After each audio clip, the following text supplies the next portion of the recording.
নবীগঞ্জ বাহুবলের তৌহিদি জনতা, বাংলাদেশ খেলাফত মজলিস আমাদের হয়েছে, আমাদের মার্কা হলো রিকশা।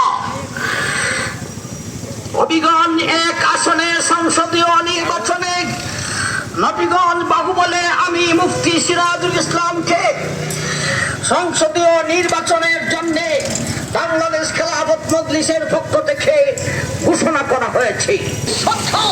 এই জাতীয় শত শত ছেলেদেরকে শহীদ করে দিয়েছে। এই ব্রিটিশ সরকারকে এই দেশে নেতৃত্ব দেওয়ার সুযোগ দেওয়া হবে না।